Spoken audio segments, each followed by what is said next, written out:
Hema committee റിപ്പോർട്ടിന്റെ ഏറ്റവും ശ്രദ്ധ ആകർഷിക്കുന്ന ഭാഗം അതാണ്.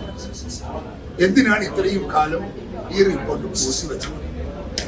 അത് കണ്ടെത്തിയിട്ട് എത്രയുമായി? അതിന്റെ വസ്തുനിഷ്ഠമായ കാര്യങ്ങൾ പൊതുജന സമൂഹം സമർപ്പിക്കുന്നതിന് സർക്കാരിന് എന്ത് നഷ്ടം, കഷ്ടം?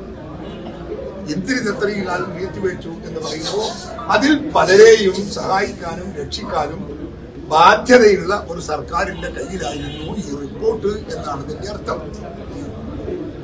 ഇപ്പോ സിനിമാ മേഖലകളിൽ എന്ത് നടക്കുന്നൊന്നും ഞങ്ങൾക്കൊന്നും അറിയില്ല, പക്ഷേ പറയുന്നത് കേൾക്കാറുണ്ട്. ഇന്നിപ്പോ നടി ശാരദയുടെ അഭിപ്രായം കേട്ടിട്ടുണ്ടാകുന്നില്ല. അപ്പൊ സ്വാഭാവികമായും അത്തരം സംഭവങ്ങളൊക്കെ പലയിടങ്ങളിലും ഉണ്ടാകുന്നു. അപ്പൊ സിനിമാ ശാരദ മാത്രമൊന്നുമല്ല, നമ്മുടെ സമൂഹത്തിന്റെ എല്ലാ ഭാഗങ്ങളിലും ഈ വൃത്തികെട്ട സംഭവങ്ങൾ നടക്കുന്നു എന്നൊരു യാഥാർത്ഥ്യമാണ്.